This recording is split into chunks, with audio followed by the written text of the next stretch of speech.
Greetings and welcome. My name is Mike Bankhead. I am your host. Hey, this episode of the You Could Be My Aramis podcast is brought to you by my brand new song, For Misty.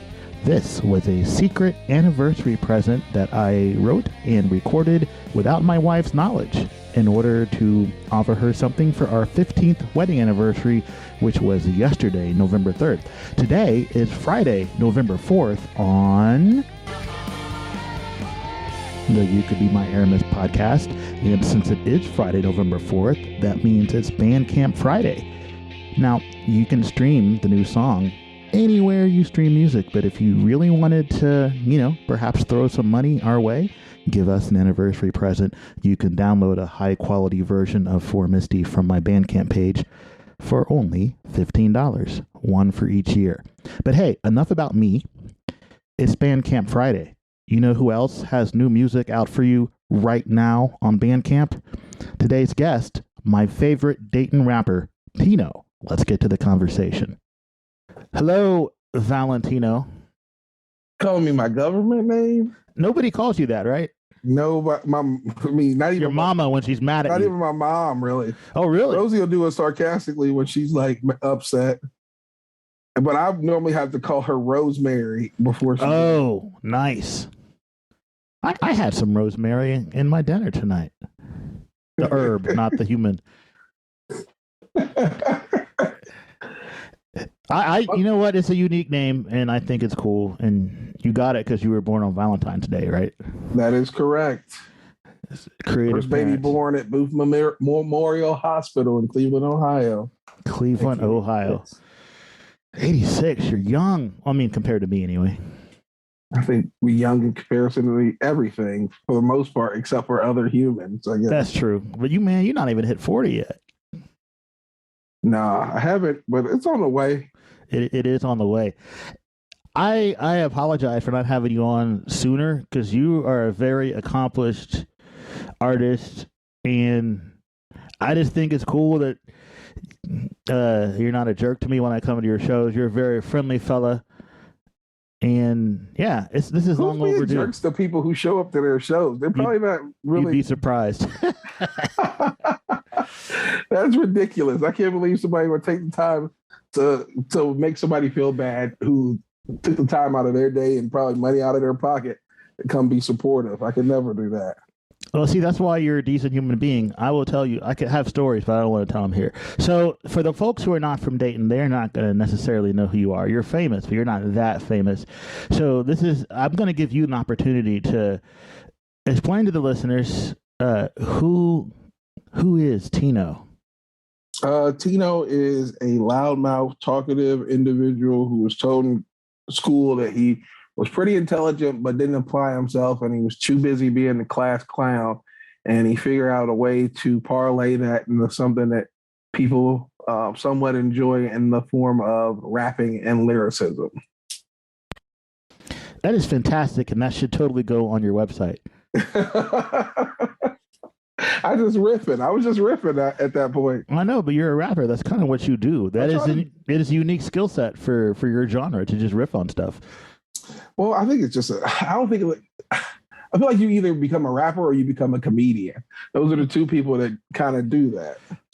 So I think it's funny that you mentioned comedians because, we're both songwriters, and I don't think you can be a songwriter without having some kind of deep down, some serious personal issues. Writing songs helps us to express that, right? But man, comedians are the same. Those are some of the most disturbed, depressed people you will ever meet, and they deal with it by trying to make folks laugh. Yeah, they just try to explain the world as they see it, and I think that's what any musician is really trying to do, is explain the world as they view it through their own lens. And sometimes their way is comedic, and sometimes our way can be comedic as well, even if we don't mean for it to be. Sometimes people find something you do funny, and you're like, oh, well, that wasn't intended that way. But, I mean, it's just rolling with the punches. I think comedians and musicians really just roll with the punches. Yes. So I really want to help you promote your new release, but we're going to save that for later.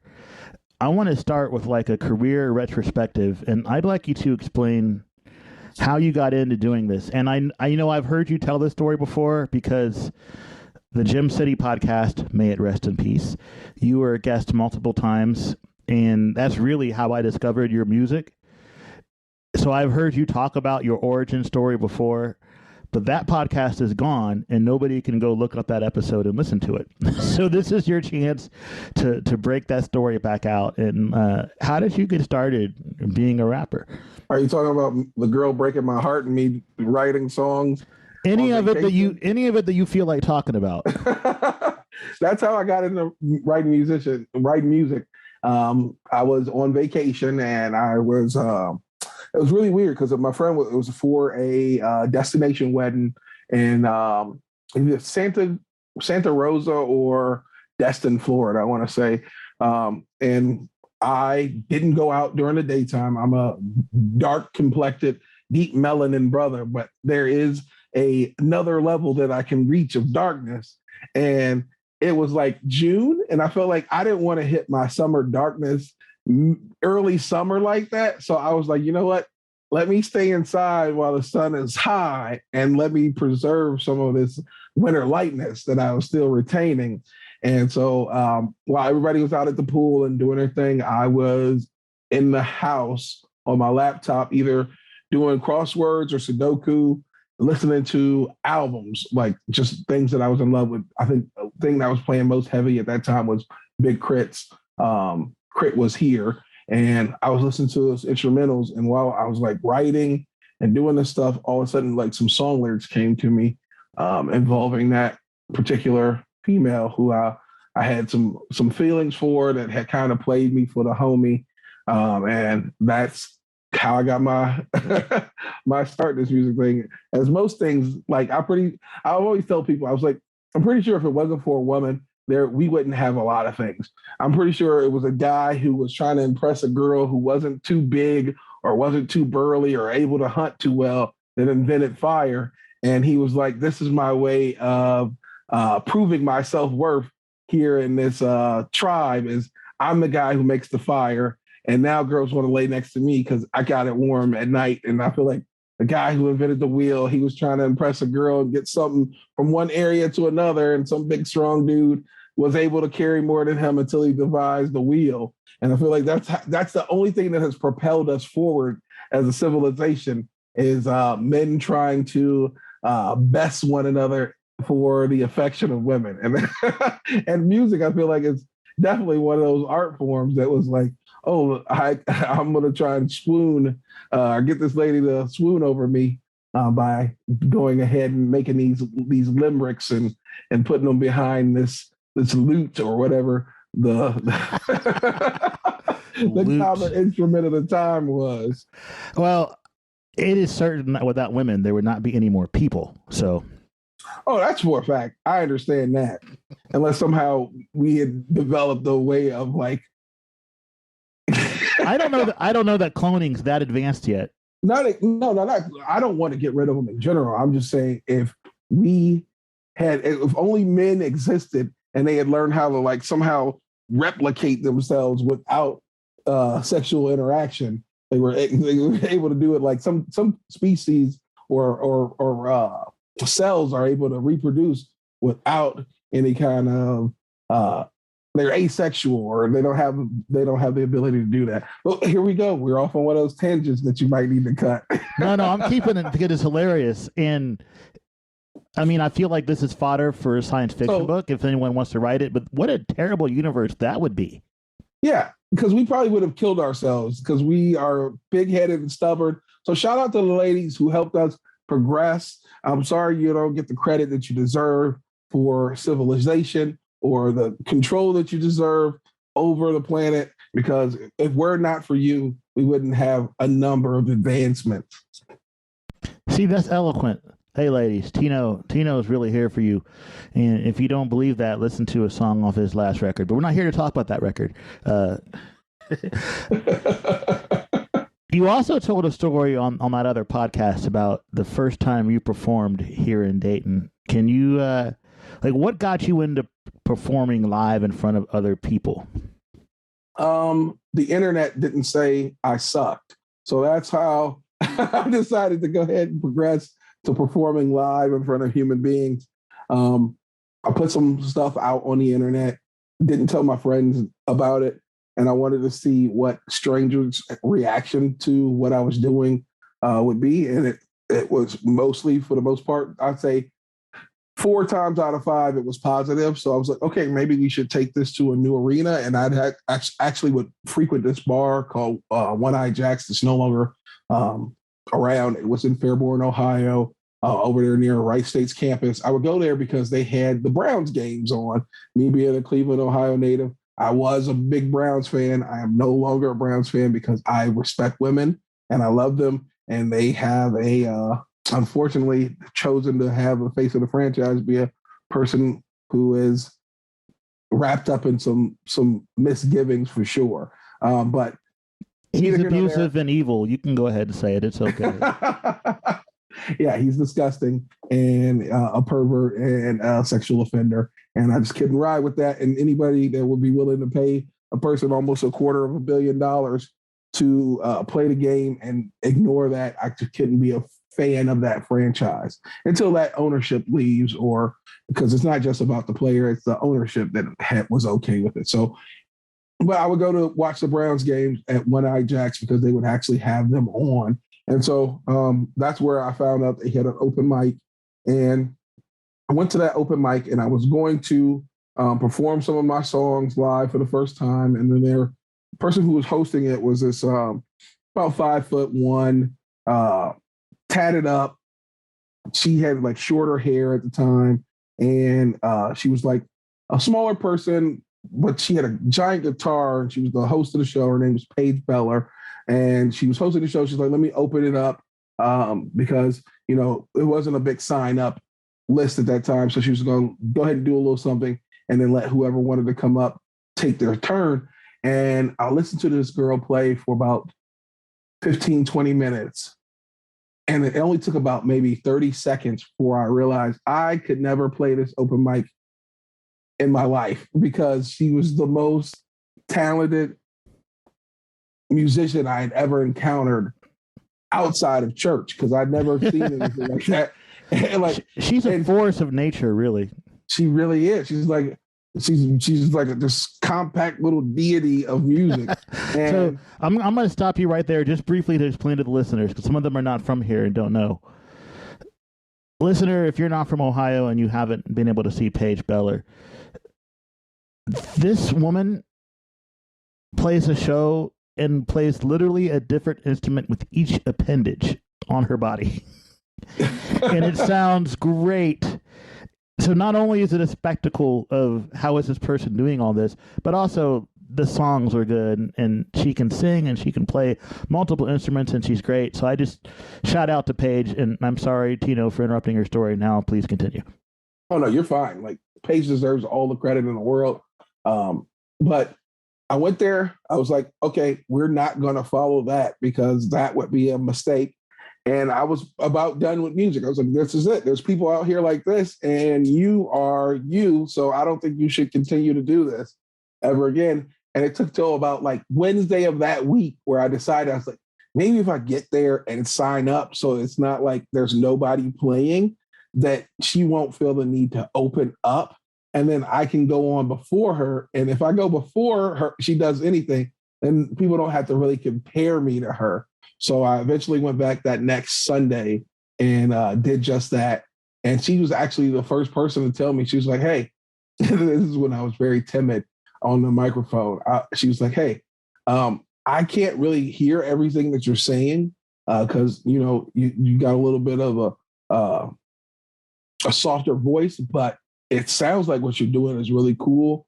I appreciate you coming out. Please continue to come back.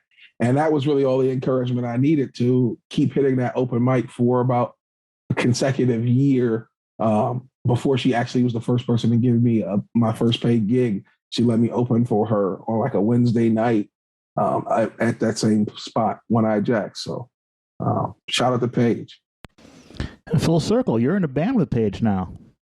Yeah, we're that's how bands. I feel like that's how we haven't played a show since before the pandemic, and we haven't practiced since prior probably 6 months prior to the pandemic starting. But yeah, we are actually in a band called Sidekick Complex where she takes a backseat role literally by playing drums for me when she should always be the forefront and be the vocalist and everything. But she was like, I want you to have the opportunity to play places they don't traditionally let just a standard track hip hop artist play. So me and Chris Barnett, my bassist and good friend, owner of Time Warp Toys. I'm just throwing all these plugs out there. Do it. If you're in the Dayton area, check them out there. He's in Fairborn. We formed a group called Sidekick Complex.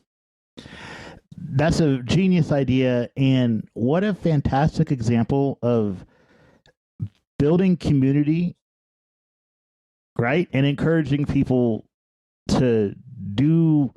You see someone that's talented, a lot of times we might believe in an artist more than they believe in themselves. What a fantastic way to encourage you to do the thing and build community. That's awesome. Yeah, they were great. I didn't know that I needed them as much as I did. They helped me kind of explore things that I did not think that I was ever going to get into. So shout out to Paige and Chris for taking a hip hopper under their wings and showing them how to be somewhat of a traditional musician. How many records do you have out now?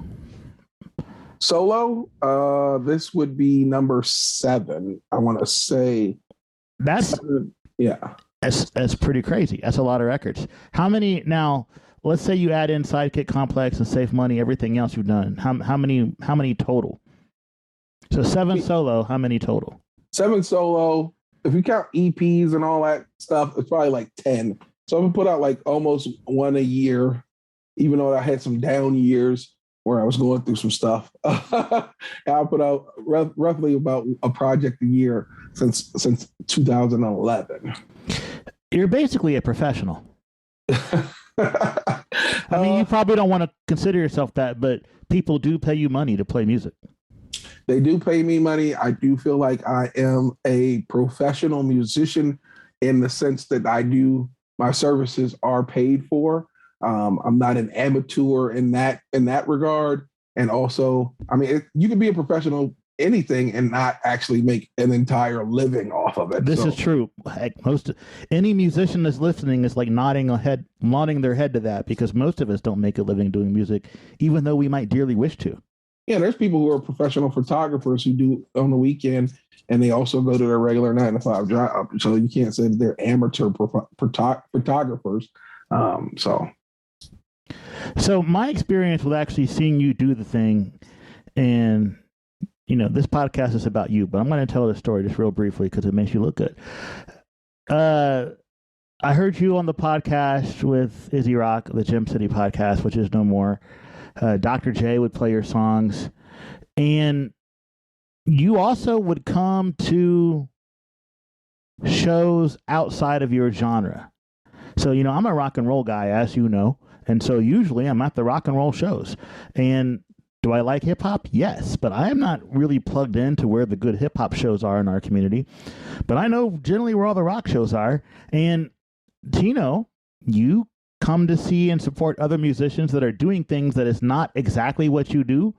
And for those of you that have never met TINO, he's easy to find in a room. His hair is iconic, and he has the biggest, happiest smile you will ever see. So big smile. Like you said earlier, he's a very dark brother, even when it's wintertime. He's a lot darker than me. Dark brother, big smile, really big hair with a pick sticking out of it. You cannot miss TINO. And it took me a couple of times seeing you out before I actually went up and introduced myself, and shame on me for that. But, I listened to your work, and I thought, wow, this gentleman's very talented. And also I heard you tell a story on the Gem City podcast about an experience that you had driving while black. And really all of us have had one of those experiences, unfortunately. And when I was writing, I wrote a song about one of my personal experiences with that situation. And I thought it needed a rapper. And TINO, you were willing to come to the studio with me and lay down some rhymes on that track. In fact, I'm going to drop it into the podcast here. So here's Anecdote featuring TINO.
Driving my mom's truck, but Pops told me after the incident really stuck. Why'd he pull me over? I did nothing wrong. Dad said, think about it. Knowing all along from the questions I was asked, I was interrogated. Whose car is this? Where you headed? Home I stated. Right around the corner. Oh, you live over here. While treated like a foreigner. It became clear he didn't think I belonged in this nice neighborhood. Especially not at night in a vehicle that's good. In his mind, he was thwarting the theft. Cause what's the odds I stayed down the street to the left? Then my own train of thought hit me as it jumped the track. My dad said, you get it now, driving while black. That's why he pulled you over and ran your place, took your ID, and he made you wait. Put my hands behind my back, swaddle them in carbon steel, won't give any flack, dead men don't appeal. No, no, no.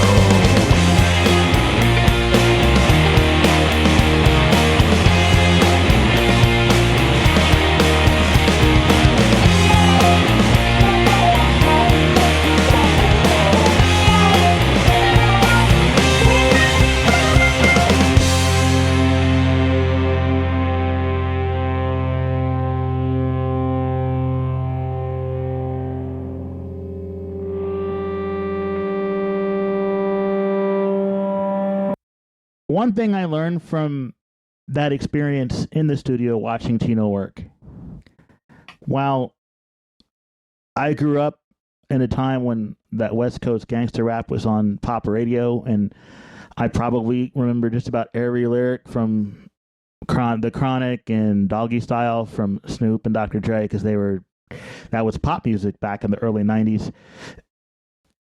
I can't rap the way TINO does, and I wish very impressed by not only your preparation, Tino, but the way that you executed in the studio, your attention to detail, and your refusal to settle for less than something great.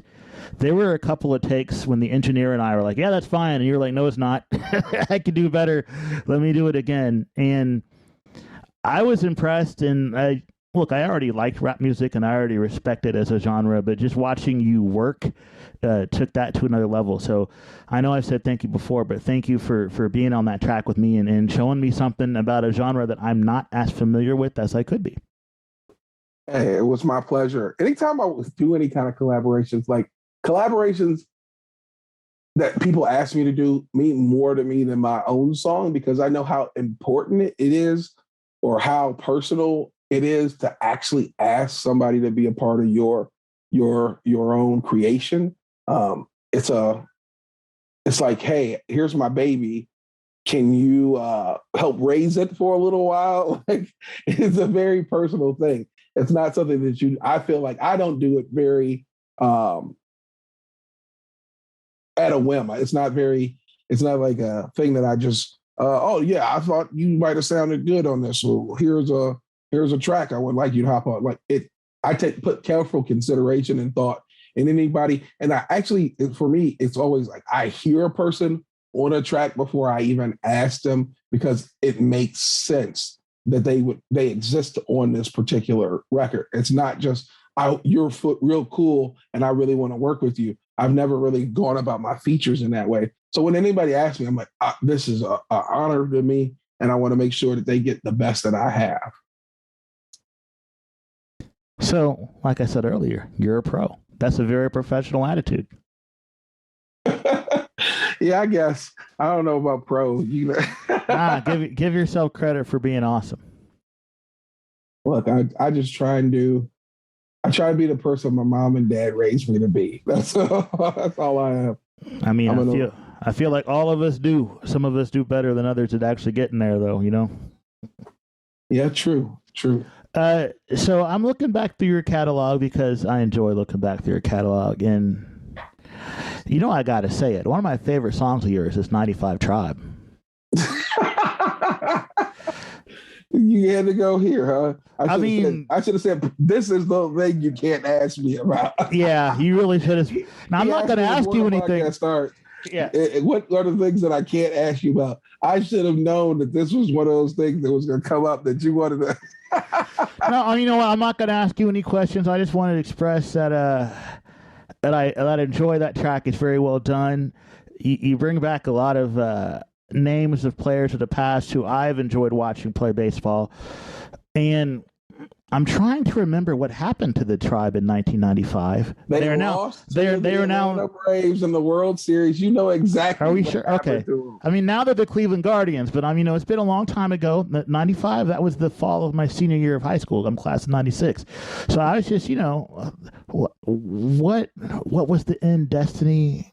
Anyway, you folks out there, if we could have ran a best of 3, best of 7 series, I still pick the Tribe. That was a strong team, and probably comes down to Chipper Jones. Yeah, Hall of Famer Chipper Jones.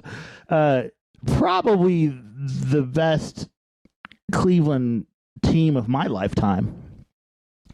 I just don't know that you had enough arms to get that done. In the postseason, you need really good pitching, and man, Nagy's not enough by himself.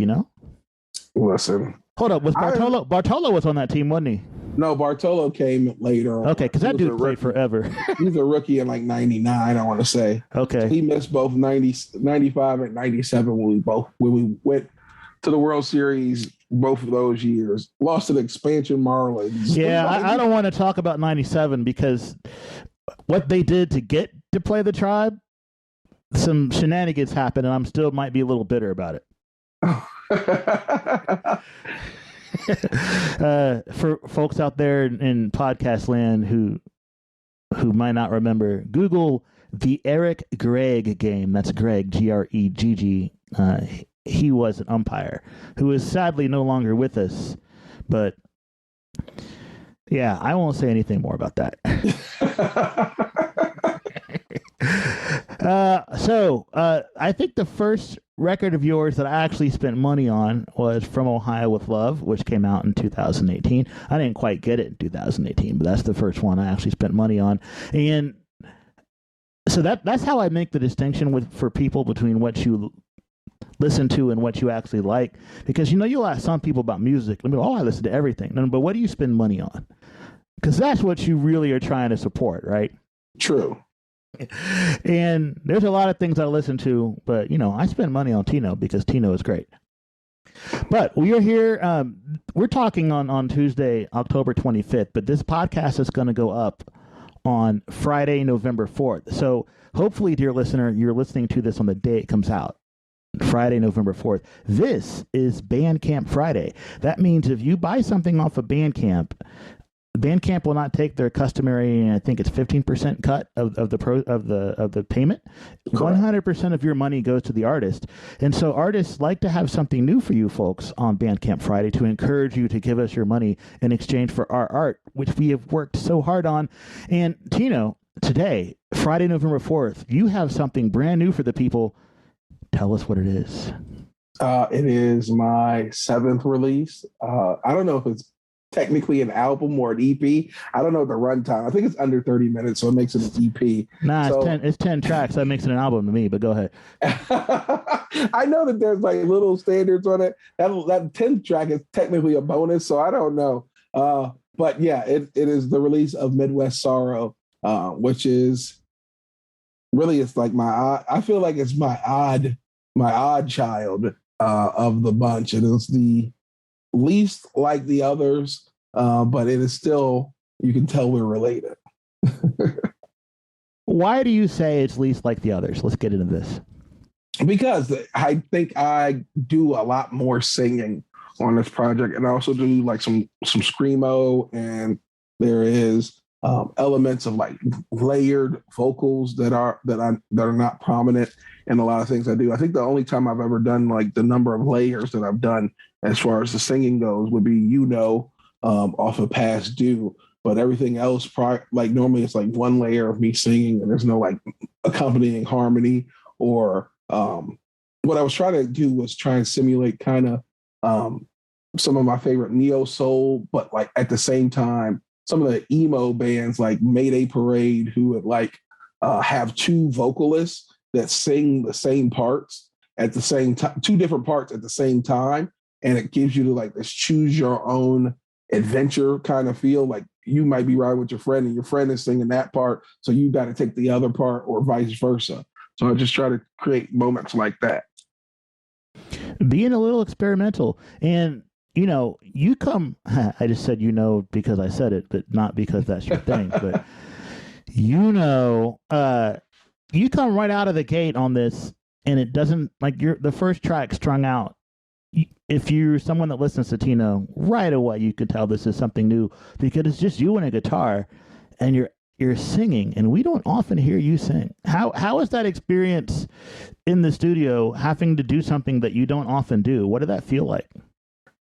Anytime I'm in the studio, it is because and I didn't mean to do that as well. But as when you work with Rizzo, he gives you a confidence in yourself that you may otherwise think is not present. So Strung Out was a song that I had been working out some of the bones with the Bay and Sidekick Complex. And we may have played it. I think we played it out one time. But in that one time we played it out, I just was so self-conscious in the singing that I was like, I don't think I'll ever do this song again.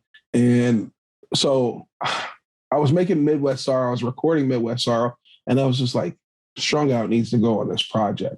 It just belongs on Midwest Sorrow because it is a very melancholy heartbreak, and everybody has a heartbreak song. But this is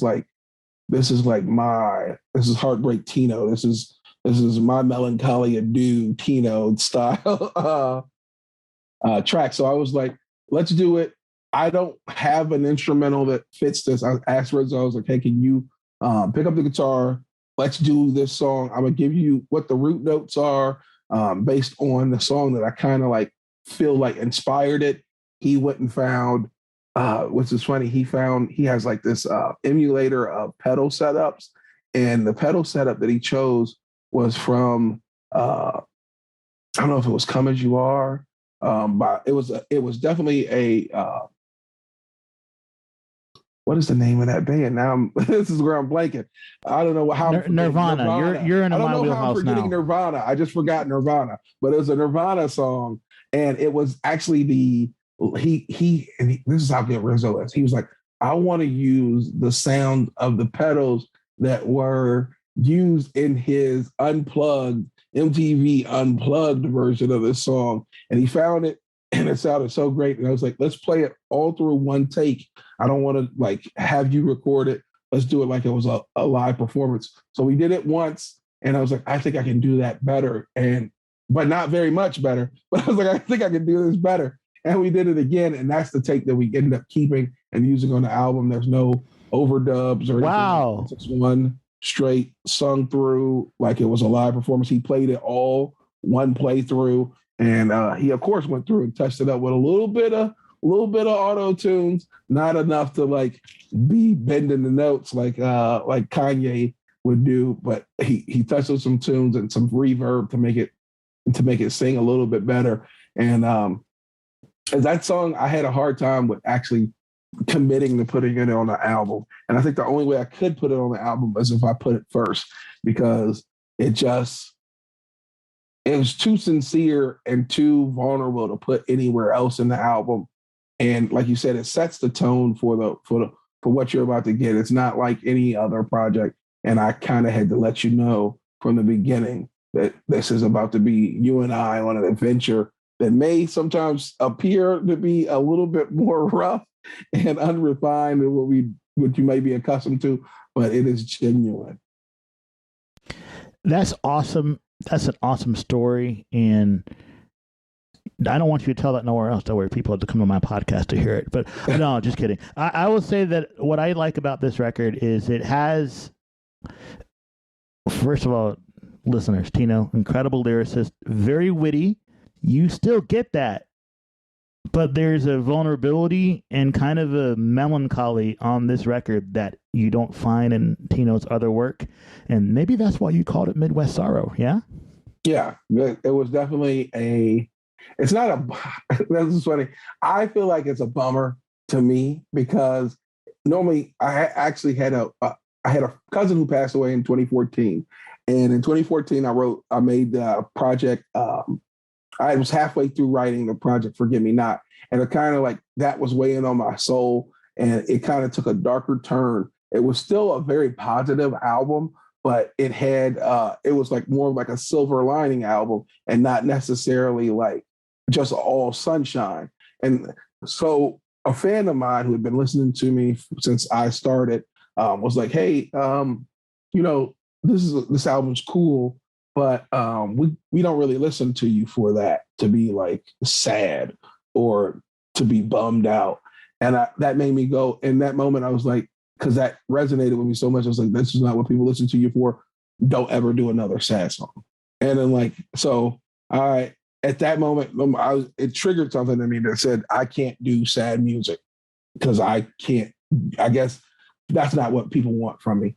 And then I kind of started doing music with Moira, and I just listened to how they took these painful things and turned it into this beautiful thing. Like, it's like, this hurts. I actually been through a breakup at the moment that I first heard, and you gotta forgive me. It might be, I always forget the order, and that's the dyslexia of me. Asleep, awake, repeat, or maybe it's a repeat. It might be. I think you were right the first time.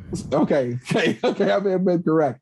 But that album, I listened to it, and I was going through some major like depression, and I kind of I listened to it, and me and Alicia we weren't the best of friends. She had known of me, and she was a fan of the music, and like, which was crazy to me because I saw them play at Bob's, and I bought that album, and I was like, I can't believe anybody this good would be a fan of me.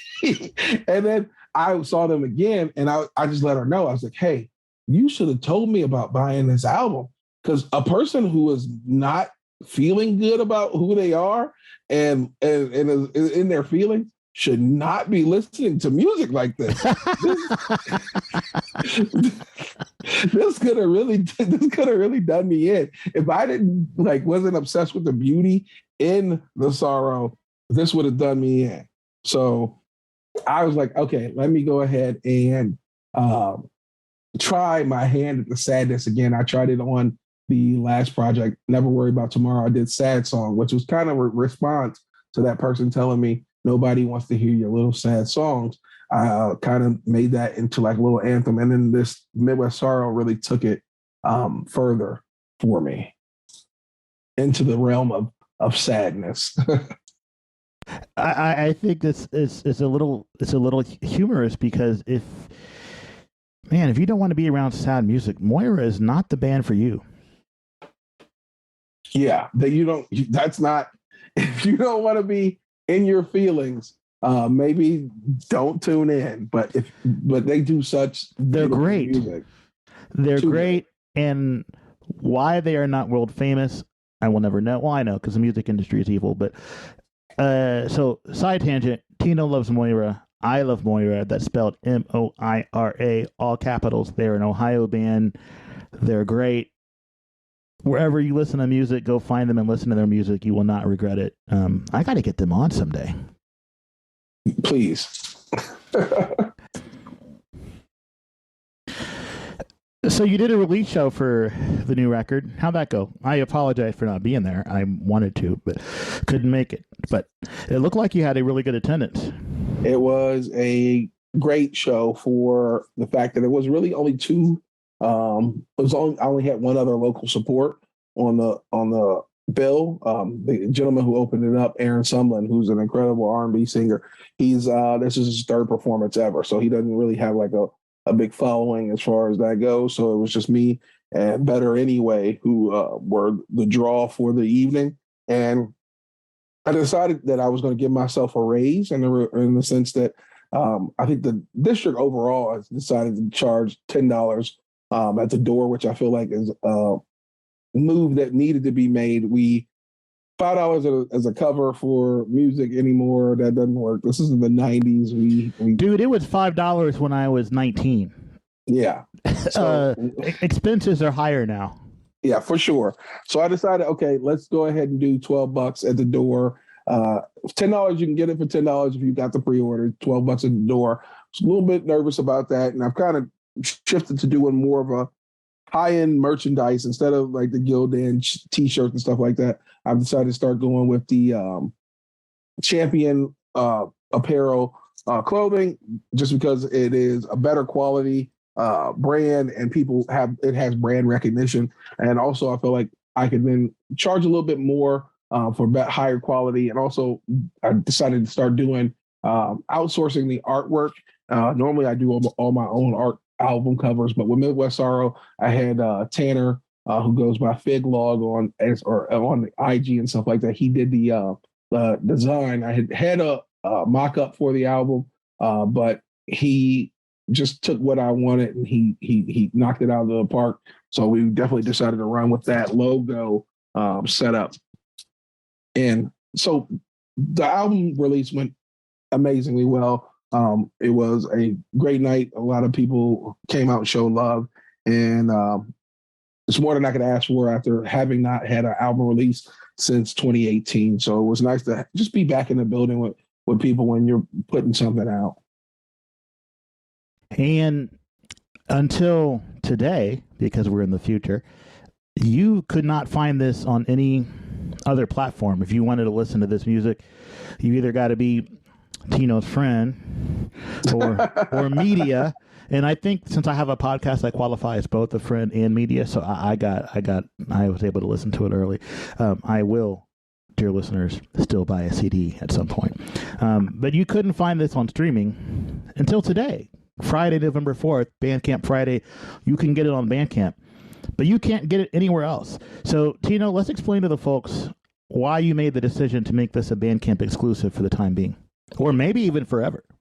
I think it will only exist in its entirety as both Bandcamp and a physical release. I think the model for streaming, I think streaming is a very powerful tool It allows people to be able to share your content or art readily with other people. But as far as a business model goes, for smaller independent artists, it just does not work.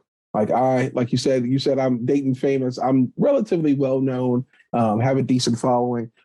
Even I don't do amazing numbers on streaming. I have a couple songs that have thousands of plays, but nothing astronomical, not in the tens of thousands or hundreds of thousands. And it would really take in the millions of millions to really actually see anything that you would consider to be a lucrative investment as far as that goes. So I want to make sure that the people who are willing to support me as far as the art goes get a advantage from that. So the advantage would be to have the actual full projects. Only people who support through Bandcamp or from the or physical releases will be able to get the music in its total form. I'll definitely be releasing some singles online so that people who want to share some of their favorite songs don't have to have the Bandcamp app, or they don't have to have the CD handy, so they can just like, oh, this is my guy.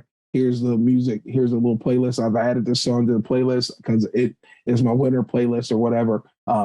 But I wanted to make sure that the people who throw down cash have a reason for why they threw down cash. Because if you can just readily go on Spotify and get everything that a person who spent $15 for the project gets, I think that's kind of disservice to the person who's willing to go into their pockets for you. That's 100% true. So, folks, if you're listening to this after November 4th, I mean, you can still get it on Bandcamp. It's just, Bandcamp's going to take 15%. But hopefully you're listening to this on Friday, November 4th. Go get Midwest Sorrow today. So, Tino, I only have really 3 more questions for you, and then I'll let you go because I know you're a busy human being that has to work for a living like the rest of us, like everyone.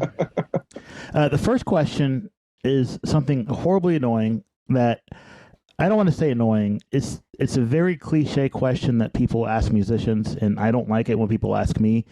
And I'm paying forward my dislike of this question by every now and then I like to ask people just because it's like, whatever.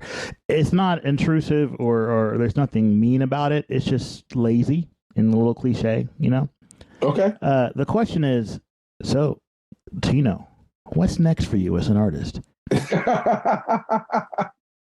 I actually have it's funny it worked out this way. I'm getting ready to start gearing up and promoting a vinyl that I have with a gentleman DJ Martin, who runs a record label in France called Stereo Funk. That's shouldn't that be DJ Martin then? If he's French. Sorry. I don't speak French, so I wouldn't know the proper enunciation. Yeah, he actually found me on Bandcamp and liked what he heard, reached out to me. This was like during the beginning of the pandemic, and was like, hey, I want to do a couple tracks. I do some production. He normally does the break beats for breakbeat albums and like b-boy competition. So like you can hear his music a lot of times on these Red Bull breakdance competition videos and stuff like that. He's got pretty good following as far as the breakdance community goes. So he does like the traditional boom bap sample style production. And he's like, hey, I want to do a track or two with you. I'll send you over some production. He sent me over the production while I was in the middle of recording either Past Due or Never Worry About Tomorrow. I would go ahead and record some of those tracks that I ended up sending him. He was such a big fan of the work that I sent him that he was like, hey, maybe we can do a couple more. And so it grew from being a track or two to ended up being, I think, 7 tracks now.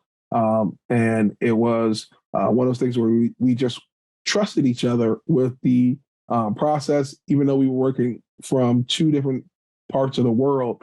He would send me some production, send me a lot of production, and I should tell him what I wanted, what he wanted to use. And with a producer, he could easily send you something. You could disappear from him and end up recording yourself, and he would have no idea what happened. So he showed trust in that way. And then when he would ask me if I needed money for recording anything, I would tell him, no, this was on me. He already sent the production. He was doing that. And he was like, well, I'll take care of the mixing and the mastering. So he paid for that. And it's just one of those things where like we just really trusted each other, even though we were working remotely and only really communicating via Facebook Messenger back and forth. We didn't really speak until like about a month ago. He gave me a call on the Messenger app, and we spoke for the first time. He's fluent in both English and French, so he's pulling double duty on a lot of things in this relationship. But he got 300 records pressed up, and he's actually screen printing the covers for each one of the albums individually. We're going to do, I haven't got the numbers of that, but there's like gold versions, there's like rainbow versions, and there's like, so he's doing all this work, screen printing himself. He's actually a graffiti artist as well. This guy's amazing. He's a graffiti artist who then took the graffiti, he was like tagging things, and he took that and he parlayed it into doing murals, kind of like Tiffany Clark does around our area. He does murals for corporations and stuff like that on buildings and stuff like that. And then he also is like he's a DJ as well. He actually does do DJing like clubs and for events. And he also is the DJ for a sports club, a football club over in France as well. That's one of his bigger gigs. And then he does the record label stuff as well. So he's only doing art related things, and that like is super cool with me. I was real privileged to have met Martin, or Martine, however you said it. And Martin. Martin is Spanish.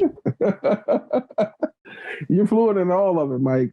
But yeah, it was real cool to have met him. So that's what's next for me. Is we're gonna get ready to put out this album. A little bit hopefully before Thanksgiving season, kind of explaining to him, like, hey, maybe Thanksgiving season might not be the best time to put out a record, but there's like this, like to Americans, Thanksgiving is like a big holiday, but it's not. Yeah, that doesn't exist over there. Trust me.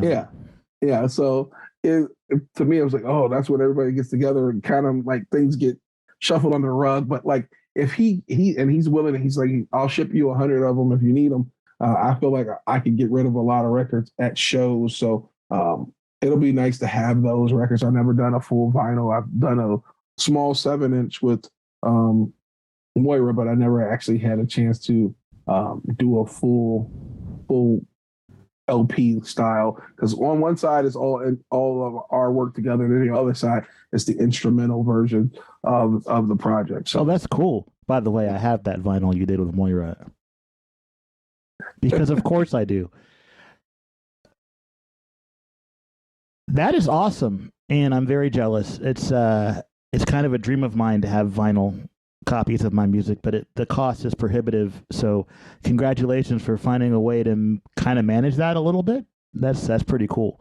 Also, look, you go on worldwide, TINO, and if you manage to grab a fan base in France, where it is actually easier to be a touring musician. And I have stories about this, but I will tell you not on the podcast sometime in person. Okay. But if you ever do a French tour, you probably need an interpreter on the team, and I volunteer. That's all I'm saying. I would need somebody. I tried to do the Duolingo thing, and I would get like a weekend and then stop and have to start over and do another weekend and then stop. So, I mean, I know Garçon, I know Cheval, I know. you were on the way. Second question, and I stole this one from Terry Izzy Rock Martin, and you've already answered it, but I want you to say it now. What did your childhood smell like? My childhood, I'm trying to remember I can't even remember what I told him it smelled like, but let's see. If I had to think about what my childhood smelled like. Oh, man, that is a tough question because it's such an on-the-spot question because I think as we get closer to the holiday season, I feel like it smells like macaroni and cheese, like as we get closer to the holidays. So I don't remember what I told Izzy, But now that I'm getting closer to this, I feel like it smells like mac and cheese and dressing. That's what it really smells like to me right now as we approach Thanksgiving and Christmas. Mac and cheese is delicious.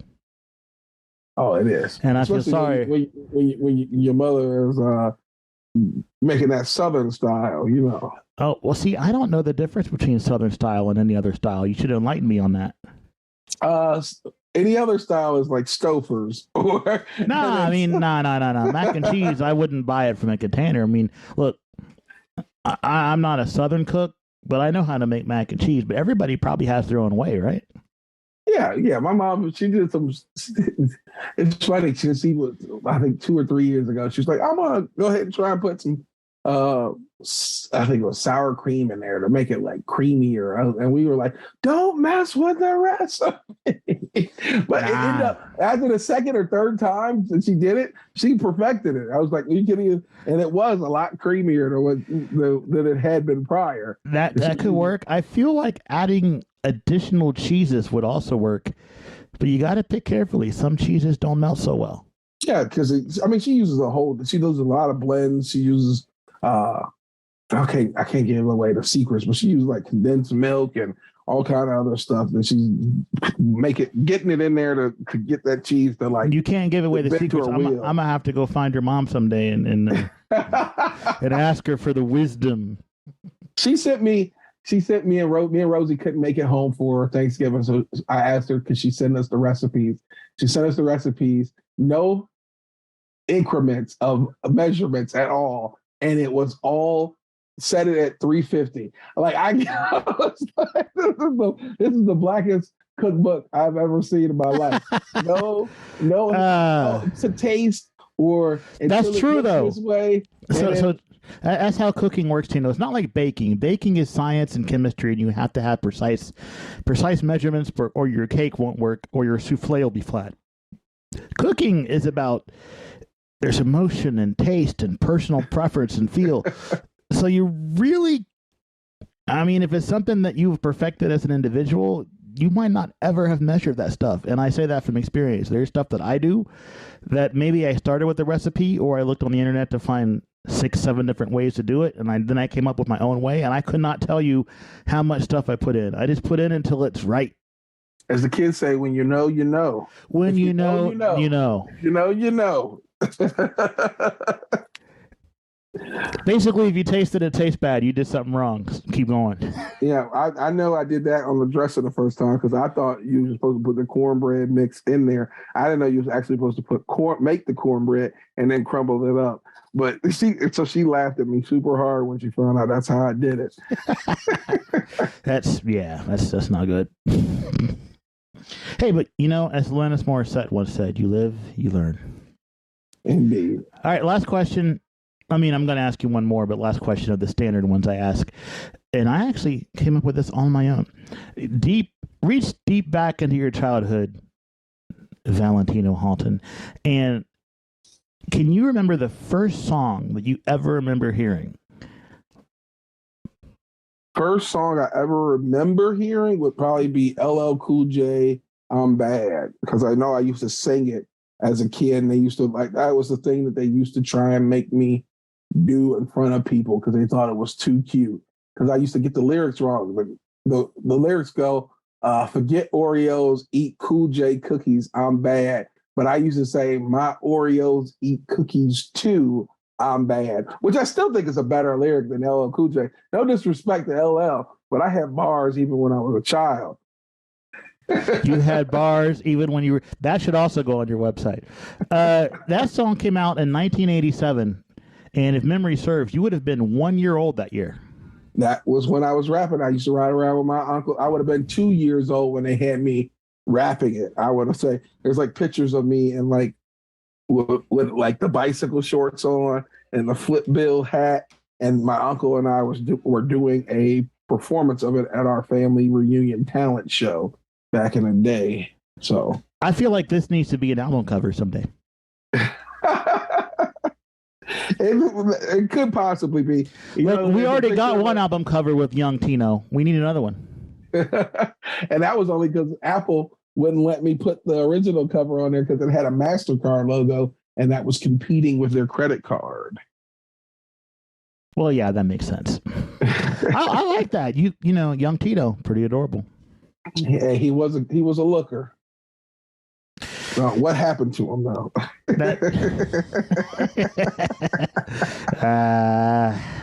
He put a pick in his hair. All right, so where can people find you on the internet? People are gonna listen to this and they're gonna be like, you know what, this gentleman's hilarious and talented. I need to follow him. Where can I send people? Send them to itstino.com, itstino.com. That's my website. You can get to all the social media links. You can get to my YouTube channel. You can get the Bandcamp from there. You can get to my merch website or merch landing page from there as well, which should be live when you guys hear this. Any remaining shirts and physical CDs should be up available for purchase on the online store as well. Excellent. So, folks, all those links will be in the show notes. I'll send you to Tino's website. I'll probably also link his socials, and I'll send you to his his Bandcamp page. As of today, again, that the new record's not up yet, but on Friday, November 4th, when this episode drops, it will be. Tino, thank you for your time. Thank you for being awesome. Thank you for supporting local music. You come to a lot of shows, and again, lots of them that are not your genre. You care about the community. It is obvious. You're talented. You're a gift to Dayton music and music in general. And man, I cannot wait to get my hands on whatever record you come up with next. I appreciate it, Mike. Thank you for taking the time to have me on the show. Dayton is special in the way that it adopts people. I'm not a native son, but I feel like I was born and raised right here with the love that I'm always shown by fellow Daytonians. Thank you very much to Tino for being on the podcast today, giving us his time. Thank you, dear listener, for listening today. I'd like to remind you that Tino's brand new album, Midwest Sorrow, is out today, Friday, November 4th, and we have a treat for you. So instead of taking you out with the normal music that you're hearing right now on the You Could Be My Aramis podcast, I'm going to take you out with the song from Tino's new record. It is track number 2. It is called Let You Go, and I am sure that you're going to enjoy it. Have a lovely weekend. You ever pour me in? Yeah. It was inspired by What could I do? How could I know? We were supposed to be forever, now we ain't no more. What could I do? How could I know? We were supposed to be forever, now look at us, we ain't no more. What could I do? How could I know? We were supposed to be forever, now we just ain't no more. What could I do? How could I know? We were supposed to be forever, now look at us, we ain't no more.